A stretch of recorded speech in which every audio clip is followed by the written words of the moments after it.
Somos discípulos, estudiantes de por vida de las Sagradas Escrituras, la cual es para nosotros la única verdad absoluta, la única autoridad absoluta en lo moral y espiritual, el manual de vida, que nos corrige e instruye cómo vivir y sobre todo nos revela Dios Padre, Dios Hijo y Dios Espíritu Santo y todo lo que nos han concedido.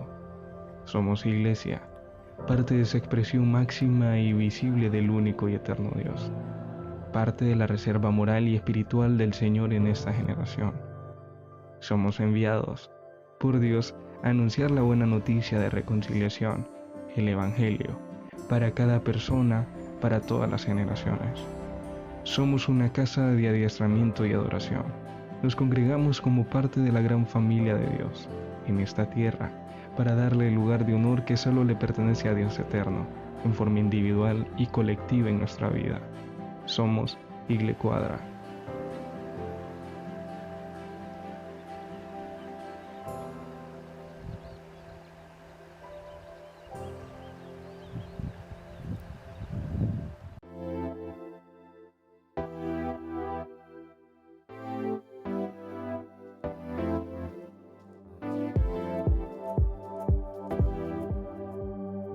Es una bendición para mí el poder dirigirme a usted en este momento y poder compartir la palabra de Dios. Hoy quiero compartir acerca de lo que Ezequiel en el capítulo 37 dijo y se escribió: la mano del Señor vino sobre mí. El enemigo desea asolar y tragar las alturas eternas, o llamada Jerusalén, o la tierra prometida. Pero Dios ha prometido que nuestras generaciones poseerán las puertas de sus enemigos. Génesis 22:17 dice: de cierto te bendeciré y multiplicaré tu descendencia como las estrellas del cielo y como la arena que está a la orilla del mar. Y tu descendencia poseerá las puertas de sus enemigos. En Ezequiel capítulo 37 versículo 1 nos dice la palabra: el valle de los huesos secos. La mano del Señor vino sobre mí y me llevó en el espíritu del Señor y me puso en medio de un valle que estaba lleno de huesos. Ahora, hoy estudiaremos a la luz de las Escrituras que Dios no solo está interesado en ti como persona, sino en tus generaciones, en tu Adamá o tierra que está a tu entorno, que es la tierra prometida o las alturas eternas. También miraremos la importancia de profetizar sobre lo que Dios te ha dado y lo que Dios ha puesto en tus manos. ¿Por qué?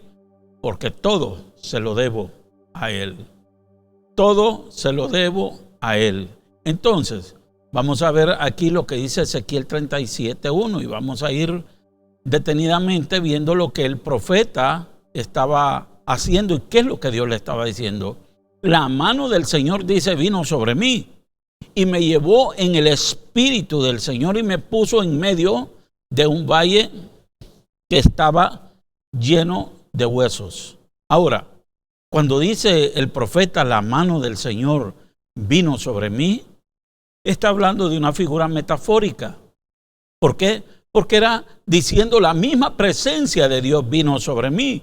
Y me llevó, note esto, en el espíritu. ¿Qué es espíritu? Si no es el aliento que Dios ha transmitido a nosotros. Es una región del cielo por semejanza a espíritu. Es el ánimo de Dios, es aquel ánimo que Dios inyecta a nosotros. Es el hálito, es el ímpetu, es esa respiración, es el soplo, es lo tempestuoso o el viento. Pero mire esto me hace pensar en la figura de Primero de Reyes, capítulo 19:11. Él le dijo: sal fuera y ponte en el monte delante del Señor. Y aquí el Señor que pasaba y un grande y poderoso viento que rompía los montes y quebraba las peñas delante del Señor. Pero el Señor no estaba en el viento y tras el viento un terremoto, pero el Señor no estaba en el terremoto.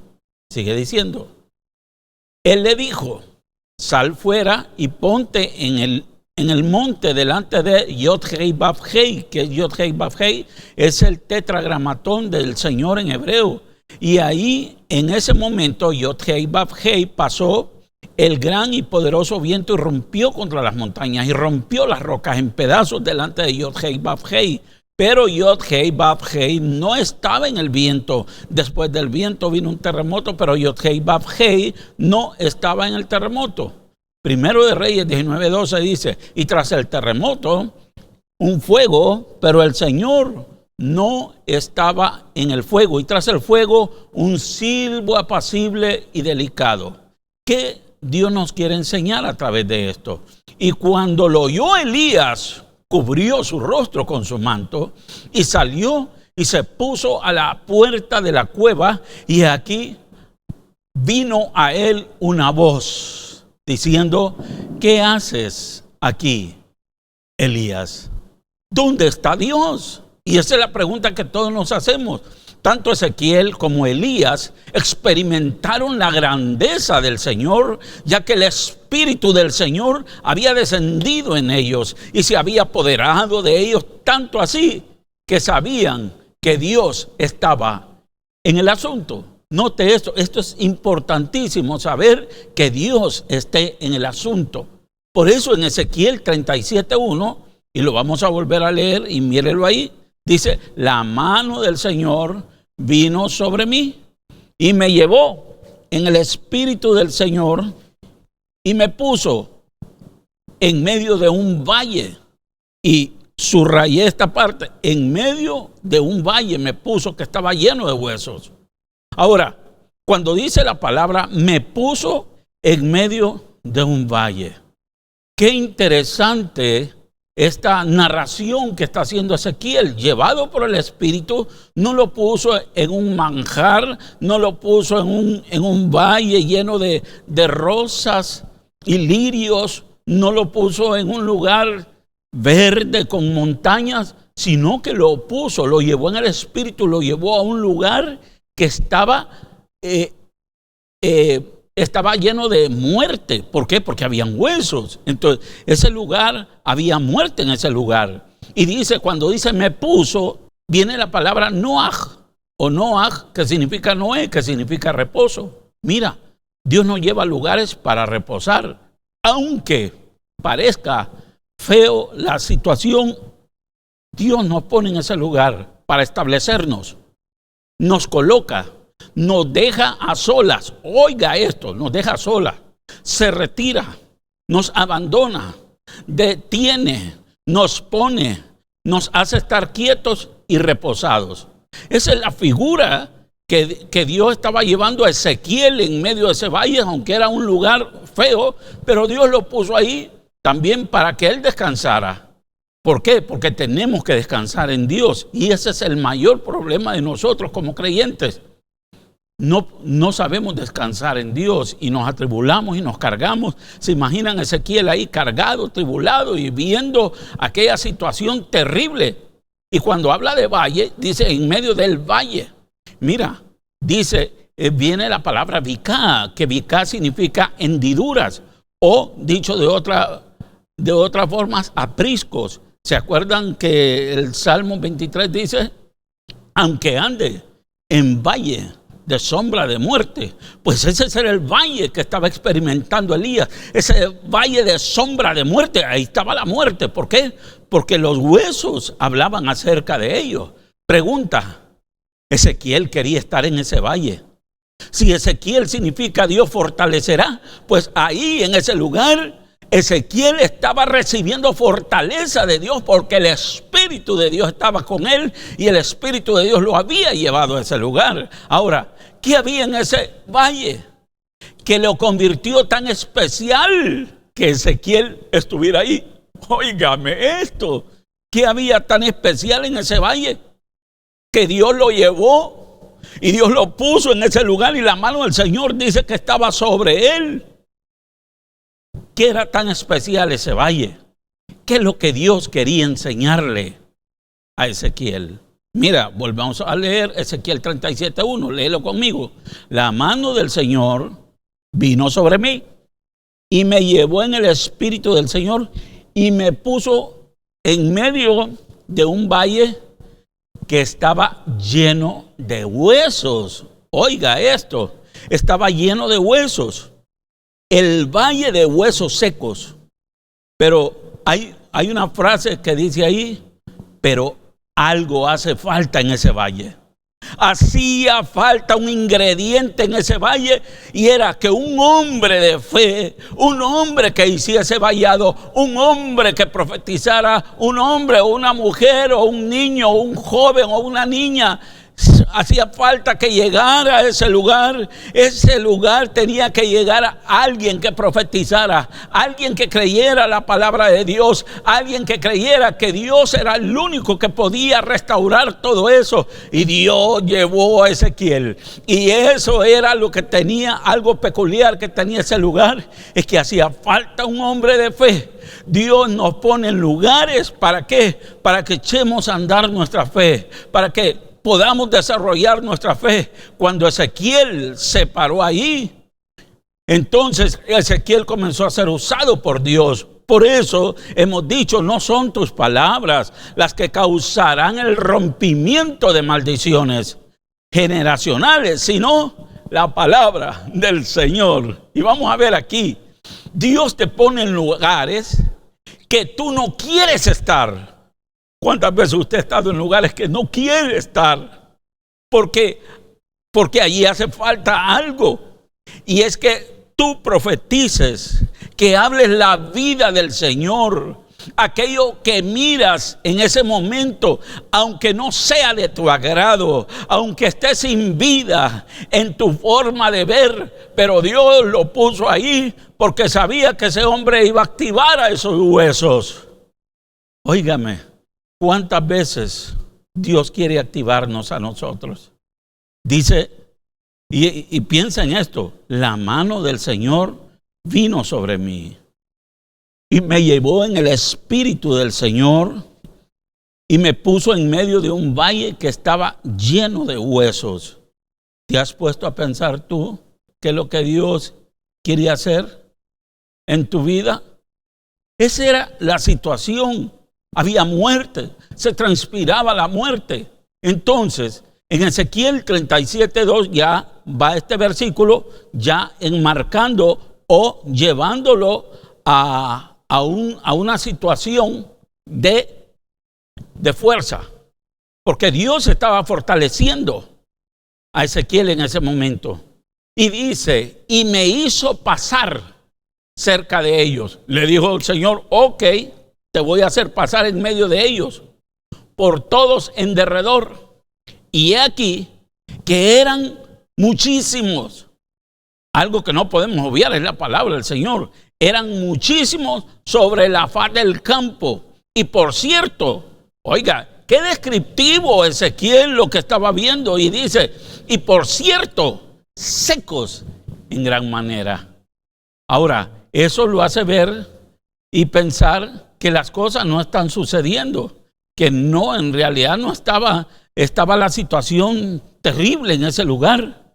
Cuando dice me hizo pasar, o sea, me hizo cruzar, me hizo cubrir, me hizo acompañar, me hizo adelantar, me hizo atravesar, me hizo avanzar. Cuando dice me puso en el hebreo, está hablando que lo hizo descargar, despojar, dominar la situación en medio de ese lugar. Lo hizo caminar no como una persona derrotada, sino como una persona que podía dominar la situación. Oiga esto, que Dios nos lleve y que el Espíritu de Dios nos dé la fuerza. ¿Para qué? Para que podamos dominar la situación, porque Dios está con nosotros. La mano del Señor estaba sobre él para poder rescatar lo que ya parece muerto.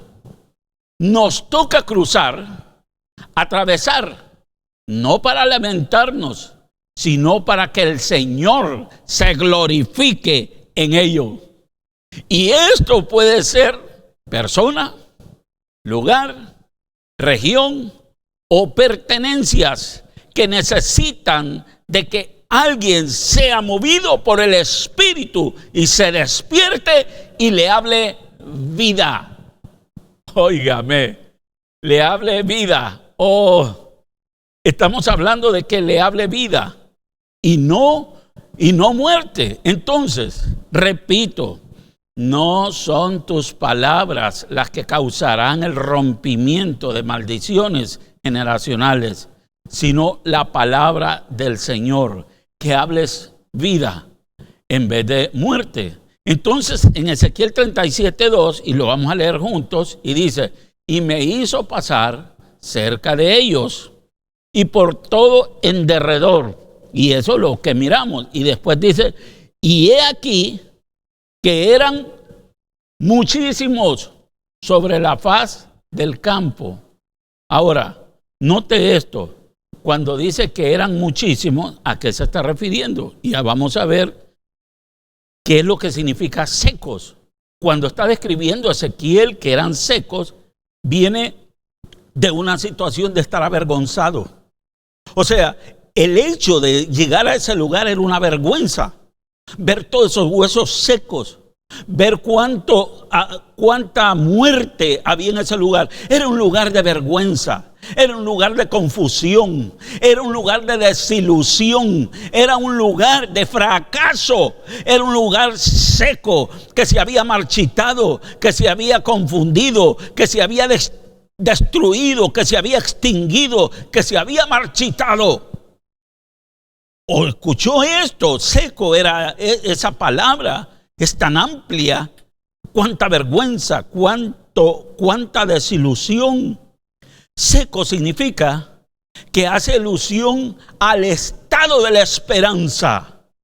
Oiga, note esto. Dios nos ha estado hablando acerca de la esperanza, pero había un problema aquí. La esperanza se había secado. La esperanza se había marchitado.